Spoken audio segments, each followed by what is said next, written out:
Assalamualaikum warahmatullahi wabarakatuh. Perkenalkan, nama saya Salsabila, NPM 22411175, kelas manajemen 22B. Di sini saya akan menjelaskan tentang rumus dan perhitungan rasio keuangan.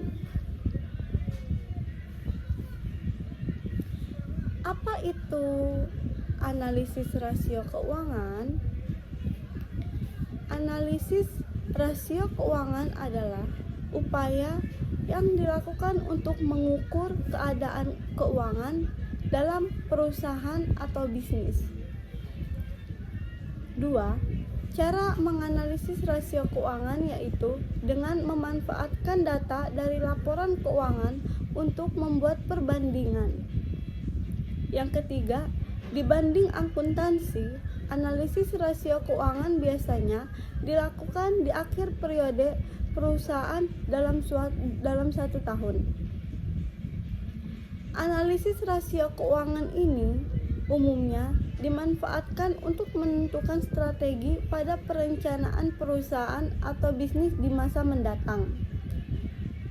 Selain untuk kebutuhan internal, analisis rasio keuangan juga dapat dimanfaatkan sebagai cara dalam menunjukkan performa suatu perusahaan atau bisnis pada investor.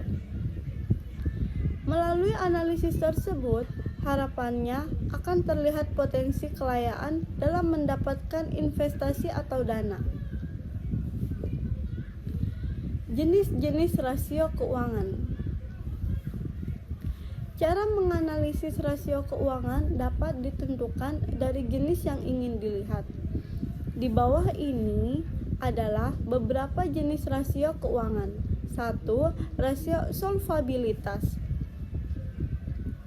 Rasio solvabilitas digunakan untuk mengetahui efektivitas perusahaan dalam menggunakan aktiva atau kekayaannya.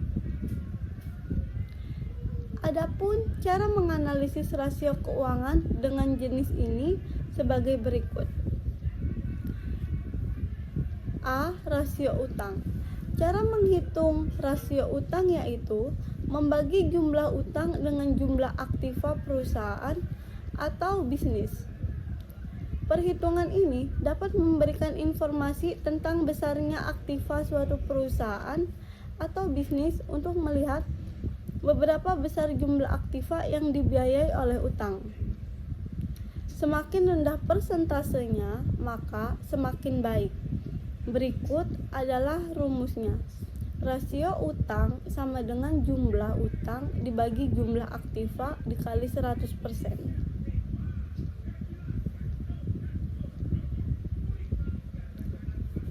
Yang B, rasio utang dengan pendekatan modal. Cara menganalisis rasio keuangan pada jenis ini yaitu membagi jumlah utang dengan jumlah modal. Semakin kecil persentase yang dihasilkan, maka semakin sehat keuangan suatu perusahaan atau bisnis.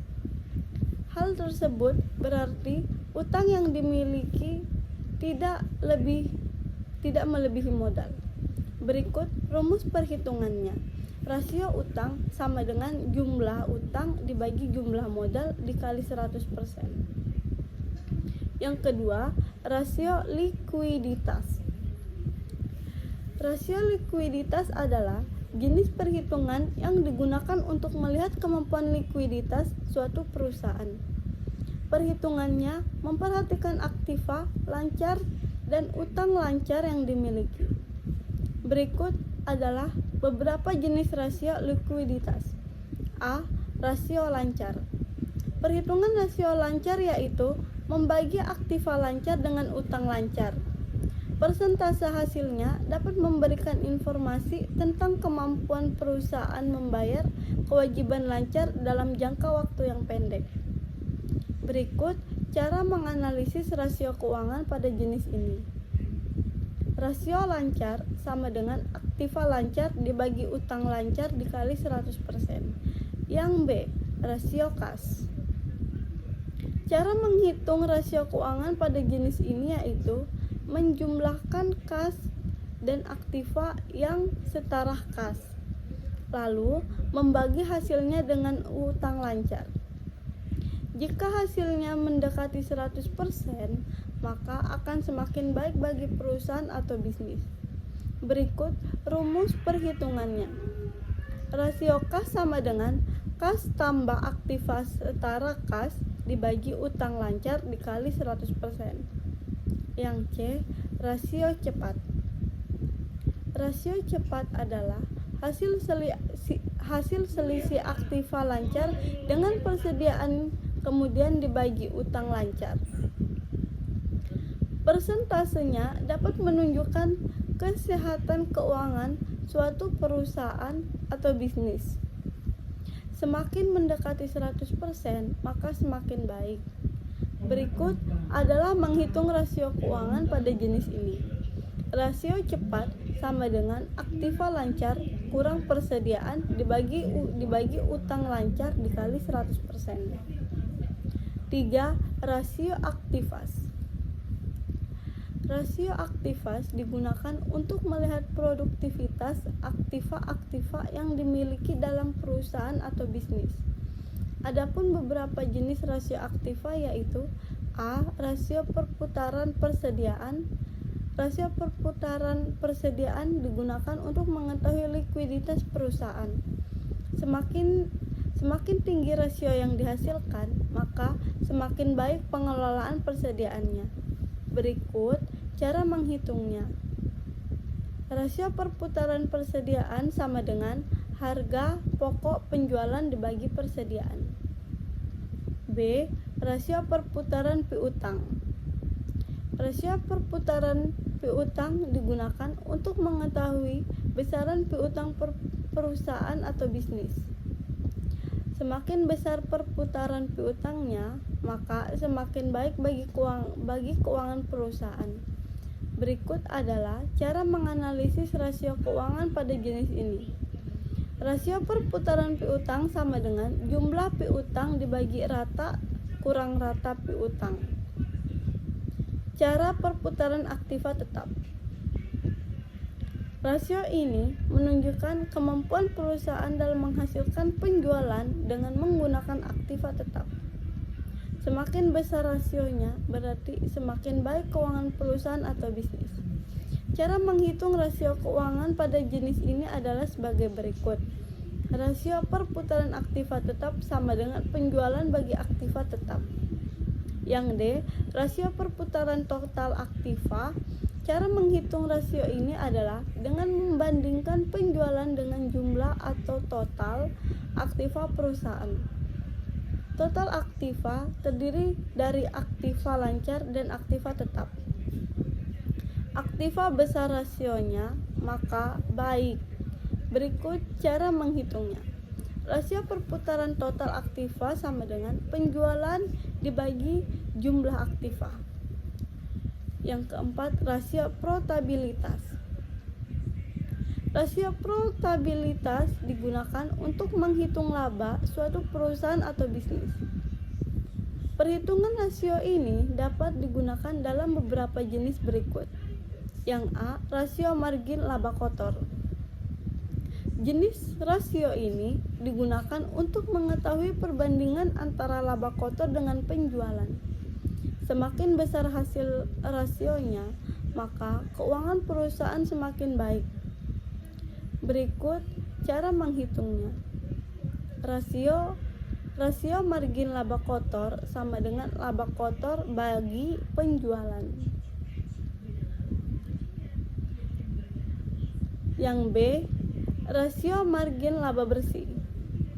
Rasio jenis ini digunakan untuk melihat kemampuan atau suatu perusahaan bisnis dalam menghasilkan laba setelah dikurangi semua biaya. Berikut adalah cara perhitungannya. Rasio margin laba bersih sama dengan laba bersih sudah dipotong pajak dibagi penjualan. Yang C, rasio margin laba operasi.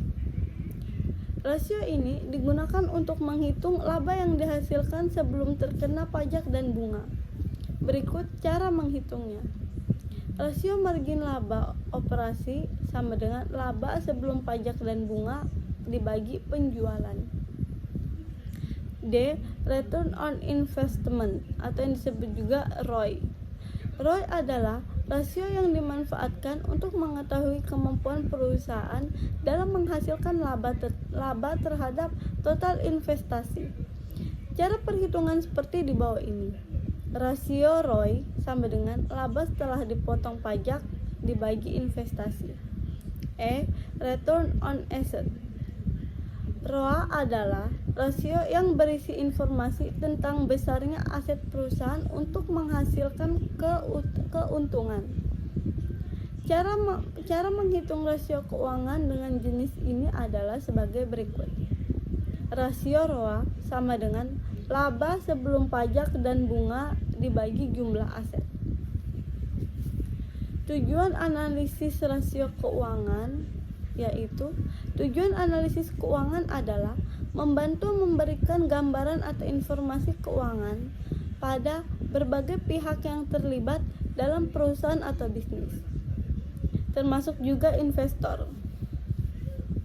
Berikut ini adalah beberapa tujuan analisis keuangan yang memberikan informasi tentang kesehatan keuangan, memberikan gambaran performa sumber daya perusahaan, menyajikan data efektivitas operasional manajemen, menunjukkan efektivitas strategi perusahaan atau bisnis, menampilkan data untuk pertimbangan besarnya pajak, menjadi bahan referensi, dan menjadi bahan evaluasi.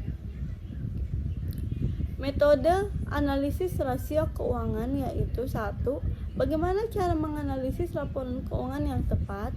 Untuk melakukannya, Anda harus mengetahui metode analisis keuangan terlebih dahulu. Berikut adalah cara menganalisis rasio keuangan. Analisis time series and forecasting. Cara menganalisis rasio keuangan menggunakan metode ini yaitu membandingkan data keuangan pada periode tertentu. Perbandingan ini digunakan sebagai bahan proyeksi atau perkiraan kondisi keuangan suatu perusahaan di masa yang akan datang. Analisis time series dan forecasting memiliki beberapa poin yang harus diperhatikan karena pengaruhnya terhadap perubahan struktur keuangan.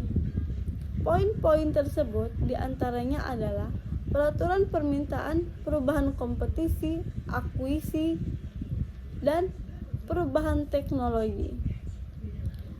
Adapun beberapa langkah yang harus dipahami tentang cara menganalisis rasio keuangan dengan metode analisis time series dan forecasting sebagai berikut. 1. Menentukan tahun dasar, menghitung angka indeks tahun lainnya, memperkirakan arah dan kecenderungan historis pos laporan keuangan, menyimpulkan hasil analisis. Analisis common size. Cara menganalisis rasio keuangan menggunakan metode analisis common size adalah membandingkan perusahaan antara berbagai pos dengan jumlah aktiva, pasiva, dan penjualan. Hasil perbandingan analisis ini disajikan dalam bentuk persentase untuk setiap komponen dalam laporan keuangan, baik neraca maupun laba rugi. Cara menganalisis rasio keuangan dengan metode ini memungkinkan suatu perusahaan memperoleh informasi tentang relativitas aktiva lancar terhadap aktiva tetap atau disebut juga komposisi investasi, dan relativitas utang perusahaan terhadap modal yang disebut juga tentang struktur modal. Analisis common size dapat digunakan perusahaan untuk berbagai penilaian, baik dalam membandingkan laporan keuangan periode sebelumnya dengan saat ini, maupun membandingkan kompetitor dan perusahaan sendiri. Contoh, analisis rasio keuangan. Analisis rasio keuangan dapat diterapkan sesuai jenis dan tujuan yang digunakan oleh perusahaan, bisnis, atau pihak lainnya. Contoh, analisis keuangan secara sederhana misalnya perhitungan margin laba bersih dari perusahaan X selama tanggal 21 sampai 24 Desember pada laporan keuangan. Setelah memotong pajak laba bersih, lalu membaginya dengan penjualan. Ditemukan hasil sebagai berikut. 1. 21 Desember 32,97%. Yang kedua, 22 Desember 29,55%. 23 Desember 26,97%. Yang keempat, 24 Desember 19,10%. Oke, itu saja yang dapat saya sampaikan. Wabillahi taufiq wal hidayah. Wassalamualaikum warahmatullahi wabarakatuh.